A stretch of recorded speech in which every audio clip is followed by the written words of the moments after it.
I'd like to thank the chair and executives of this committee for the opportunity to present during this 83rd session of CEDAW. As introduced, my name is Isalean Phillip. I am a senator in the National Assembly of St. Kitts and Nevis and a minister with responsibilities for youth empowerment, social development, gender affairs, aging, and disabilities. Joining me as part of the St. Kitts and Nevis in-person delegation is Mrs. Sharon Warner. She's the Executive Officer in the Department of Gender Affairs. I also recognize the presence of His Excellency Sir Colin Murdoch, who has taken the time to join us today. Ambassador Murdoch is the representative for the permanent delegation of the Organization of Eastern Caribbean States, that's the OECS, to the UN. Joining us virtually, we should have Mrs. Janelle Lewis, who is the Permanent Secretary in the Ministry of Social Development and Gender Affairs, ETAL. Ms. Azilla Clark, who is the Director of Policy, Planning and Projects Unit in the Ministry of Social Development and Gender Affairs, ETAL. Mr. Virgil Jeffers, Director of the Department of Gender Affairs, and Ms. Chanel Charles, Senior Gender Field Officer in the Department of Gender Affairs. So I am honored to be here to present the periodic report on how St. Kitts and Nevis has been meeting its obligations to the CEDAW Convention. St. Kitts and Nevis ratified the CEDAW Convention in 1985 and presented its first report in 2002. This session is actually the second time in our nation's history that we are presenting a report, and it covers the period of 2002 to 2018. For those who may not know, St. Kitts and Nevis is a twin island federation located in the Eastern Caribbean. We are the smallest sovereign state in the Western Hemisphere with a population of around 50,000. Since the submission of the official report in August this year, St. Kitts and Nevis underwent a change in government administration, which resulted in the election of the fourth Prime Minister in the history of the Federation. The change in my country's leadership was followed by the inauguration of a new cabinet of ministers that took office on August 13th, just 1 month before the nation celebrated its 39th year of independence. Now, I'm highlighting these historic details because I believe they are important to consider as the committee assesses and evaluates the performance and potential of St. Kitts and Nevis to fulfill its commitment to the objective and the articles of the CEDAW Convention. Subsequent to our report submission, CEDAW followed up with a list of issues and questions that came out of our submission. Our responses to the committee's initial questions are captured in our latest submission, which I see is posted online. Now, for my presentation and statement today, I will use the opportunity to speak more to recent developments by acknowledging consistent challenges faced, identifying opportunities for growth, and share visions of progress and our plans for the advancement of women's equality, girl empowerment, and social protection and legal protections afforded to women across St. Kitts and Nevis. First, regarding the constitutional and legislative framework. Women in St. Kitts and Nevis can rely on the Constitution and enshrined laws to ensure our entitlement to equal recognition and treatment according to human rights law. The Constitution prohibits discrimination of any kind on the basis of sex, race, place of origin, birth out of wedlock, political opinion or affiliation, color or creed. There are currently no laws that legalize discriminatory behavior towards women specifically. When it comes to our legislative agenda, judges and magistrates are setting legal precedents that dismantle laws which do not represent the forward-thinking, liberal, social, and political thought of citizens and residents in St. Kitts and Nevis today.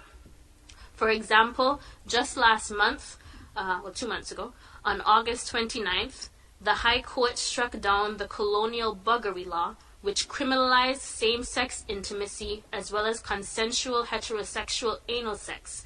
The High Court determined that the buggery law was discriminatory since it was found to unfairly target members who identify with the LGBTQ community. This recent High Court ruling demonstrates the awareness and readiness of our state judiciary to address and repeal discriminatory laws that unfairly bias or repress individuals of a certain gender or sexual orientation. I can also report that the Attorney General and myself, as Minister of Gender Affairs, have been in discussion about plans for the formation of an interministerial committee to review and consider adjusting the constitutional definition of discrimination so that it can align more with the definition proposed and advocated for by the Inter-American Convention on Human Rights. This interministerial committee will form part of the strategic plan to influence cultural shifts in the elimination of discrimination against women. To support legislative advancements, cultural reform to break gendered stereotypes is also needed in St. Kitts and Nevis. Cultural practices and gendered stereotypes influence attitudes towards the roles and responsibilities of men and women in our society. As such, programs directed towards boys and men that aim to increase awareness in society and change discriminatory attitudes are developed and implemented by government and community groups. The Department of Gender Affairs creates opportunities to educate and raise public awareness through its Boys Mentorship Program and International Men's Day commemorations.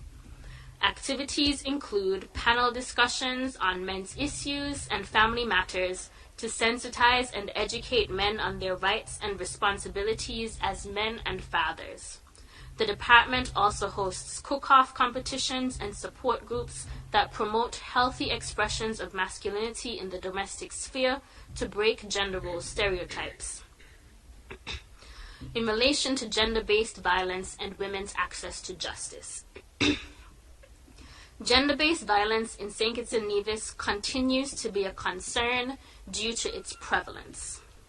According to statistics from the Royal St. Christopher and Nevis Police Force, reported cases of domestic violence have increased steadily, with a noted surge following the onset of the COVID-19 pandemic. The pandemic brought additional pressures to families already suffering from financial hardship, including sudden loss of income and increased household tensions, exacerbated by lockdown measures designed to contain the spread of the virus. As a result, statistics for domestic violence reports in 2020 reveal a 400% increase in reports, where the total number of reported cases increased from 87 in 2019 to 359 in 2020. Correspondingly, in the first quarter of 2022, there were 132 reported cases of domestic violence, of which 83% represented female complainants. To respond to this issue, a multi-pronged approach for system and cultural reform is required. While the Federation has made strides in promoting women's access to justice through the adoption of domestic violence legislation and the establishment of a special victims unit that responds to cases of domestic and sexual crime, there still exists a lack of public trust in the police to respond to reports of domestic violence, sexual harassment, and abuse at home or in the workplace. This likely results in the underreporting of related crimes by victims and community witnesses. To improve in this area, the Department of Gender Affairs has taken the initiative to build stronger relationships with the Special Victims Unit and supports the unit's efforts to increase capacity by recruiting and training more officers in gender-sensitive response and investigation practices.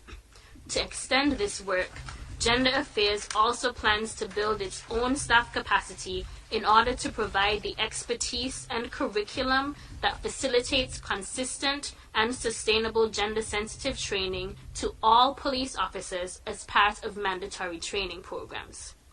Also, in an effort to reduce instances of harassment towards female officers within the Military Defense Force, an institutional policy against sexual harassment was drafted and adopted for enforcement.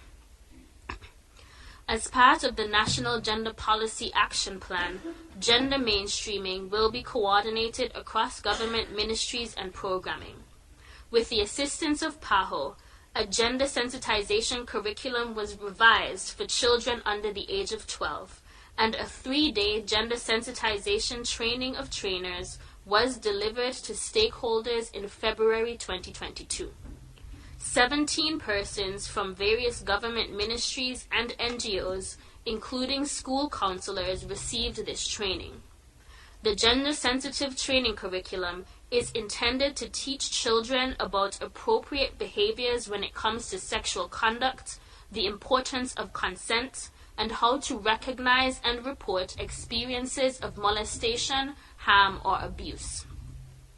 When it comes to sex trafficking and exploitation of prostitution, while there are no formal reports about these activities, the management and staff in the Department of Gender Affairs have received unofficial reports and hearsay of situations of human sex trafficking and forced prostitution, particularly among members of immigrant communities.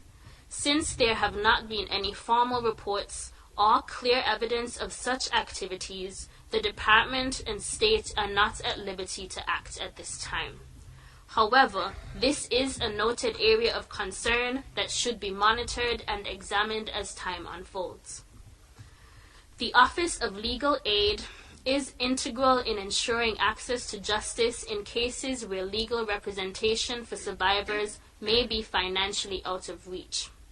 However, recognizing the limited knowledge that individuals have about domestic violence legislation and their rights and options for recourse to justice, Gender Affairs has made a plea for the Office of Legal Aid to extend its work in the area of public education and awareness building so that women can have necessary information about the law, their rights, and their entitlements in order to keep themselves safe and access the justice they need.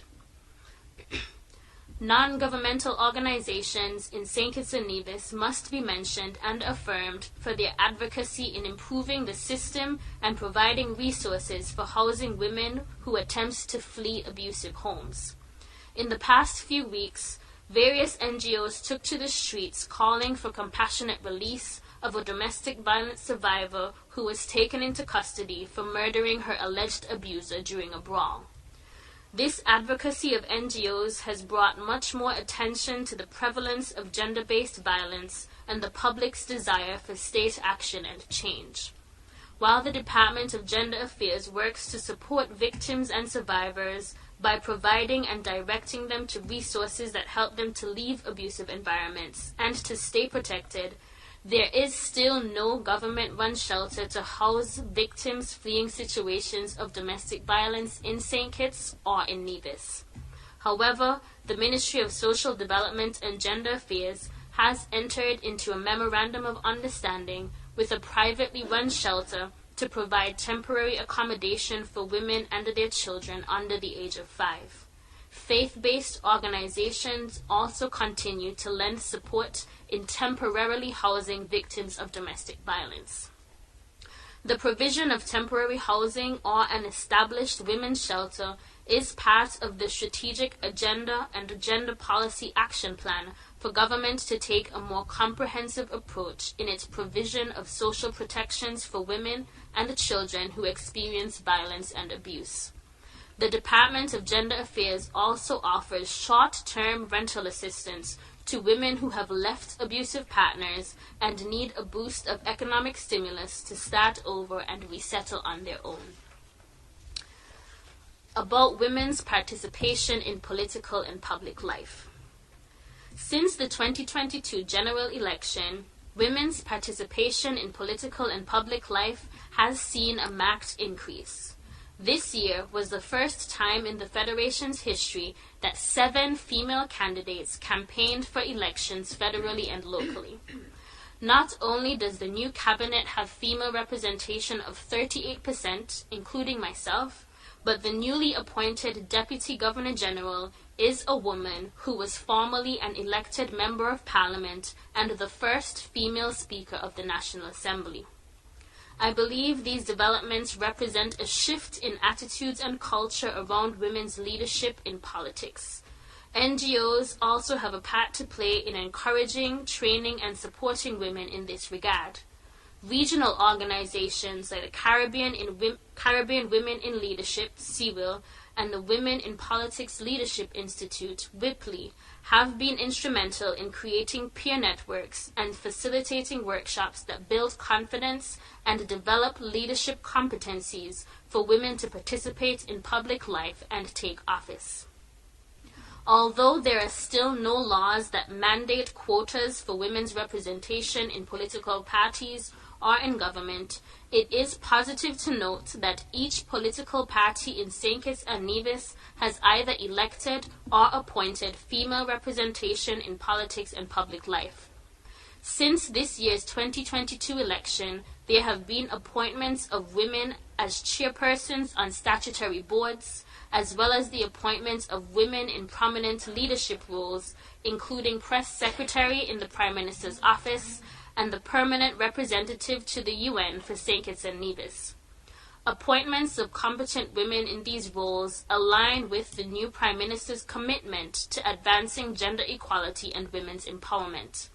In fact, at the UN General Assembly just 2 weeks ago, the Prime Minister, the Honourable Dr. Terence Drew, during his state presentation, reaffirmed his pledge to advance gender equality and youth empowerment across St. Kitts and Nevis and internationally in pursuit of achieving SDG 5, to achieve gender equality and empower all women and girls. The Prime Minister's commitment thus far has been demonstrated in his openness, encouragement, and political will to change and adapt systems for the betterment of women's life and experiences in social, political, and public life. As one of 3 women in his cabinet, the people of St. Kitts and Nevis, members of this committee, and the international community can rest assured that the Prime Minister will be held accountable to following through on his aspiration and commitment to achieving SDG 5. Regarding education, employment, health, and COVID-19 recovery. In St. Kitts and Nevis, female representation in traditional education classes and courses has observably outnumbered males. Although, when it comes to STEM and IT fields, effort to increase female participation is needed and ongoing. Reports received from the National St. Kitts and Nevis Robotics Association and team indicate that since 2017, there has been a steady increase in female representation among members of the association. In 2022, the percentage ratio of females to males is 54 to 46% respectively. I'd actually like to take this opportunity to note that our national robotics team is currently here in Geneva competing in the first Global Robotics Challenge under the leadership of a female captain. So permit me to express my congratulations and wish our team the best of luck. I have no doubts that the young people will represent St. Kitts and Nevis extraordinarily well. Correspondingly, in technical and vocational education, female representation is similarly on an upward trend as more females enroll in technical and vocational courses at the local sixth form college and advanced vocational educational school on the island. The Department of Technology also plays a part in promoting digital training for girls and young women on St. Kitts and Nevis. International Girls in ICT Day is an initiative of the International Telecommunications Union aimed at recognizing the contributions of women in ICT and to encourage girls and young women to pursue careers in the digital and tech economy. Girls in ICT Day is observed on the 4th Thursday of April each year. 2021 marked the 10th anniversary of this initiative. One key activity hosted by the Department of Technology was the robotics and programming session using mini robots as learning aids. The robotics and programming session held on April 28, 2022. 16 girls from different schools learned about the fundamentals of programming using mini robots as learning aids. The department has also organized an internship for girls in 1st and 2nd form, that is 7th and 8th grade, to learn web development, programming, and 3D printing. This was a 2-week paid internship held during the semester break in March and April for 6 to 12 girls to participate. A 2-week summer day camp was also held for children aged 10 to 15. In employment, promotion and training programs for women's entrepreneurship and economic empowerment are ongoing on both islands. In addition to program explanations detailed in the submitted report and subsequent responses, opportunities for entrepreneurship in agriculture for women are being promoted and provided by women-focused farming organizations, namely Capisteer Women, which is a rural-based NGO, and Helen's Daughters, a regional initiative for women's farmers. It is also worthwhile to note that the Department of Labor has taken steps to designate a gender officer to increase gender-based assessments of the work carried out by the department. This step aligns with the government's intentions to adopt gender mainstreaming across all ministries and programs. Health promotion among women is led by the Health Promotion Unit within the Ministry of Health. Regular health fairs that offer free health checks to individuals are held in public squares, community centers, churches, and in business places in an effort to promote healthy lifestyles and better health outcomes. A new oncology unit was opened at the main hospital in St. Kitts, and local breast cancer associations and NGOs work to promote awareness, coordinate support groups, and offer free mammograms to women regularly throughout the year.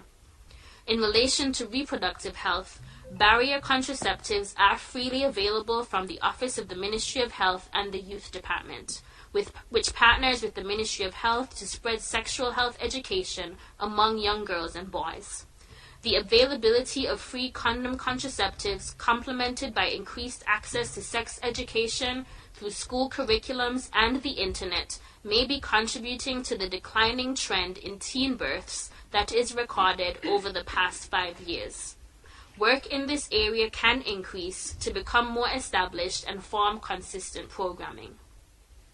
Finally, regarding marriage and family relations.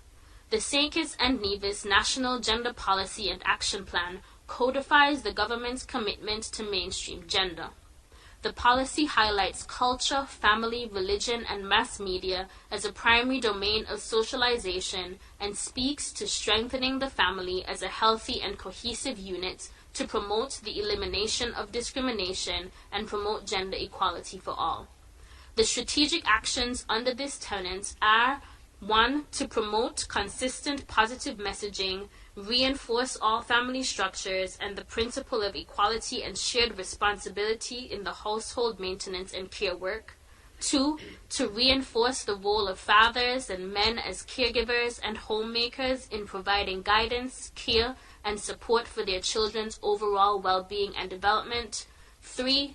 To increase opportunities for dialogue among men and their associations on issues of interest and importance like health and other positive enablers of gender equality. 4. To advocate for and promote the equality of rights and access of men and boys and women and girls. And 5. To invest in community-level parent education and support programs that redefine the prescribed gender roles of women and men. Through the implementation of these actions, the government seeks to strengthen family bonds while breaking gender stereotypes and toxic notions of masculinity that perpetuate discrimination and violence against women. In summary, St. Kitts and Nevis acknowledges the work that is still to be done to advance women's safe and equitable participation in social, economic, and political life. As a new Minister of Social Development and Gender Affairs et al., I am committed to supporting the advancement of this work among technocrats and staff across the government. I must thank the UN agencies, including UN Women, for the country-level support and the technical assistance that they provide in helping St. Kitts and Nevis to develop policies, develop projects, and execute programs that enable us to meet our obligations under this CEDAW Convention. In my country's thrust to continue this work, it would be remiss of me not to solicit continued support and assistance of UN agencies and multi-agency development organizations that have the means and resources to assist with our plans and efforts. I look forward to continued dialogue and questions from the committee in relation to this statement and any of our previous submissions. Thank you for your time and attention.